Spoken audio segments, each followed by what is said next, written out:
soo dhawaada saaxiibayaal maalin wanaagsan waxaa markii ugu horreysay ka hadlay arrimaha gobolka Gedo oo bilihii ugu dambeysay halkaasi ay ka dhacayeen dagaalo u dhexeeyo dowladda federaalka Soomaaliya iyo maamulka Jubbaland. Haddaba waxaa markii ugu horreysay ka hadlay wasiirka koowaad ee dalka ee Xamse Cabdi Barre.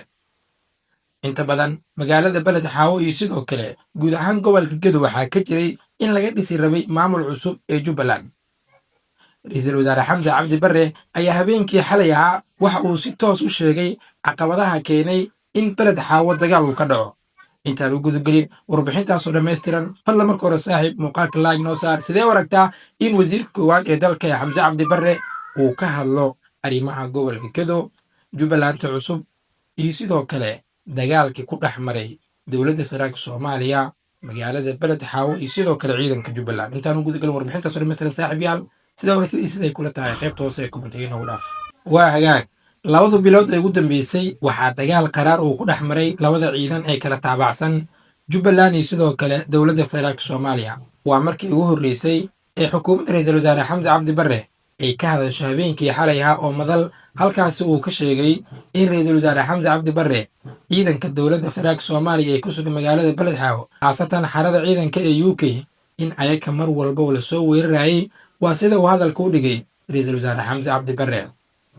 ra'iisul wasaaraha oo hadalkiisa sii wata ayaa waxa uu sheegay in marmarka qaar ciidanka xataa diyaaradii u soo degay oo saad ku waday in xitaa marmarka qaar ay soo weeraraan ciidanka Jubbaland. Haddaba xukuumadda ra'iisul wasaare Xamse Cabdi Barre ayaa waxay gebi ahaanba ka soo qaaday in dagaaladii labada bilood ugu dambeysay ka dhacay magaalada Beled Xaawo in ayaga aysan weerarin balse la soo weeraray.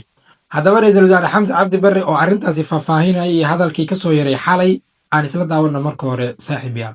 Beled Xaawo ma dowladda federaalka la weeraray oo dhibaato loo geystay mise dowladda federaalka geysatay?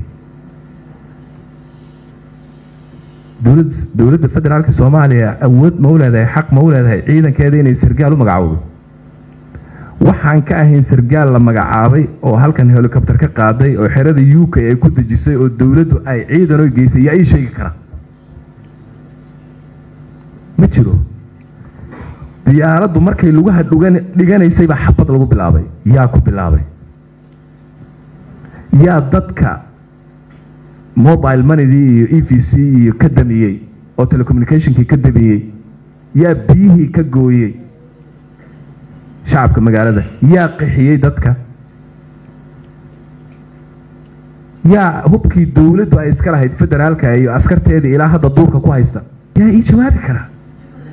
yaa maqasab baa marka waxaan rabaa saaxiibkay hadduu maqlayaa la rabaa maanaa laayay dad, maanaa weeraray mise annagaa la soo weeraray oo ciidankeeni la laayay oo dhibaato loo geystay oo la ihaanaystay oo dhibaato lagu abuuray?